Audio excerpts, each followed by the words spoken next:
करेंगे मोमेंट की यानी आघूर्ण की। तो मोमेंट और आघूर्ण से पहले अगर हम लोग एक बार रिवाइज कर लें, अप्लाइड मैकेनिक्स में हम लोगों ने बात करी थी फोर्स की। ठीक, फोर्स क्या होता है? फोर्स वो होता है जो किसी बॉडी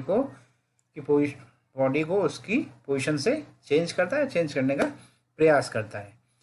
अब अभी तक हम लोग जैसे इस बॉडी को अगर हम लोग सोचें तो इस बॉडी के अगर लाइन ऑफ एक्शन ये है तो हम लोग क्या करते हैं, इस बॉडी की इसी लाइन ऑफ एक्शन पे फोर्स लगाते हैं, तो ये बॉडी को हम लोग शिफ्ट करते हैं, शिफ्ट करने का प्रयास करते हैं।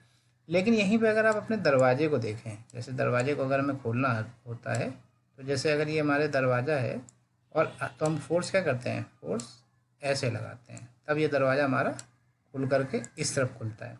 तो इसका मतलब क्या है कि अब हमारी बॉडी की लाइन ऑफ एक्शन ये है और फोर्स की लाइन ऑफ एक्शन क्या है, यानी जब बॉडी की लाइन ऑफ एक्शन और फोर्स की लाइन ऑफ एक्शन क्या हो, एक दूसरे के परपेंडिकुलर हो, उस पोजीशन में क्या आ जाता है, मोमेंट आ जाता है।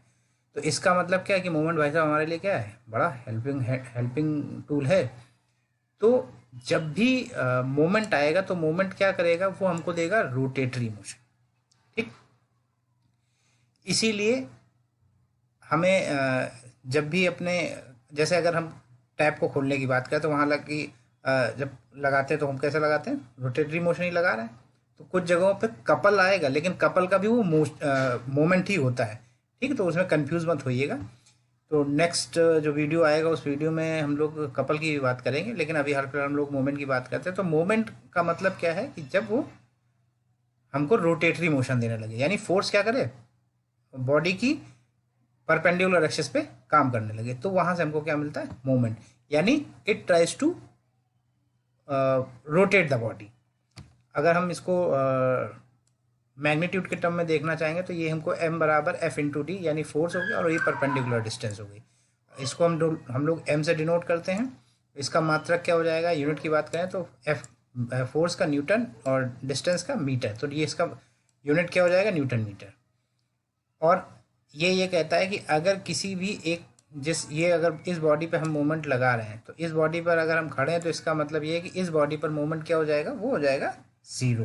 ठीक, वो कितना हो जाएगा, ज़ीरो। ठीक है, अब यहाँ पर हम लोग उसको साइन कन्वेंशन लेते हैं। तो साइन कन्वेंशन के हिसाब से अभी हम लोग जब करेंगे इस पर बेस क्वेश्चन आप लोग करेंगे, तो आपको ये दिखेगा कि हमें प्लस माइनस की इंपॉर्टेंस है। तो जब हमारा क्लॉकवाइज घूम रहा होगा यानी दक्षिणावर्त घूमेगा तो उसको हम लोग नेगेटिव ले लेते हैं, और जब एंटी क्लॉकवाइज घूमेगा यानी घड़ी की विपरीत दिशा में घूमेगा तो वो हम लोग उसे पॉजिटिव ले लेते हैं। क्लासिफिकेशन अगर हम लोग करने पे आते हैं तो टर्निंग मोमेंट आता है, जैसे हिंदी में घुमाव घूर्ण बोलते हैं। जैसे अगर आप अपने घर में देखें कि कोई कैलेंडर आपका किसी एक कील पर टंगा होता है, आप उसे देखेंगे तो जब पंखा जैसे ही चलता है तो पंखा की जो हवा होगी वो हमेशा परपेंडिकुलर उस बॉडी के एक्सिस के अबाउट होगा। तो जब उस पर फोर्स लगेगा तो वो क्या करेगा, वो ऐसे ऐसे घूमता है, ऐसे ऐसे। ठीक, तो इसका मतलब क्या, अगर वो टर्निंग मोमेंट लेने का प्रयास करता है यानी घूमने का प्रयास करता है। बेंडिंग मोमेंट का मतलब क्या है, बेंडिंग का मतलब भैया आप जैसे आप प्रणाम करते हैं, झुक करके प्रणाम करते हैं, तो झुक करके प्रणाम करने का मतलब क्या है, आप झुकते हैं।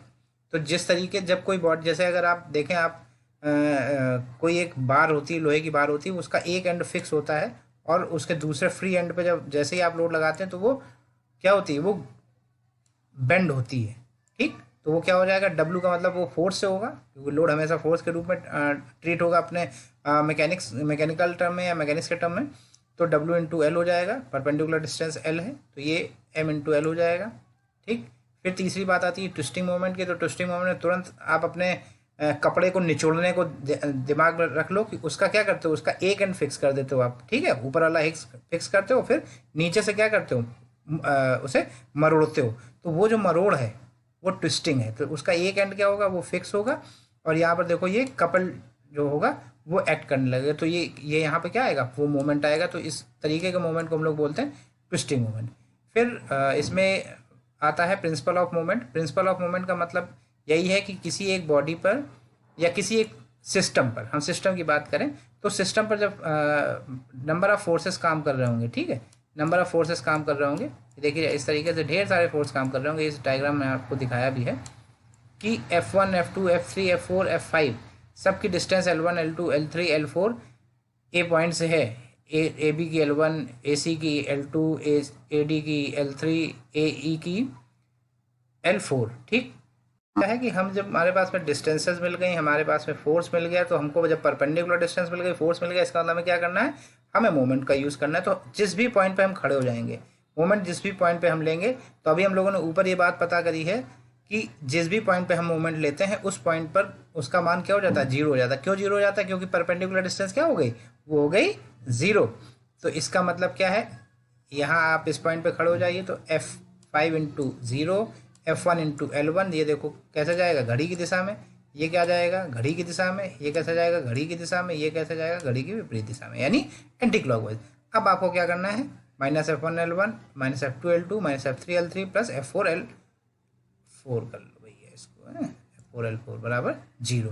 तो यहाँ से इसके पास आपके पास में क्या आएगा, ये मोमेंट की इक्वेशन आ गई। अब यहाँ से आपसे जो भी फोर्स पूछा जा रहा हो, सपोज करिए यहाँ पर आपको F5 और F4 निकालना था, तो F5 जीरो हो गया, F4 की वैल्यू आपको F1 F2 F3 की वैल्यू गिवन होगी, L1 L2 L3 की वैल्यू गिवन होगी। जो भी डेटा आपको गिवन होगा उस डेटा की हेल्प से आप अननोन की वैल्यू निकाल लेंगे इस प्रिंसिपल ऑफ मूवमेंट का यूज़ करके। तो प्रिंसिपल ऑफ मूवमेंट बहुत पूछा जाता है, इंपॉर्टेंट क्वेश्चन है, सिंपल स्टेटमेंट है। उस सिंपल स्टेटमेंट को रट लीजिएगा, लिख दीजिएगा और आप अच्छे से नंबर ऑब्टेन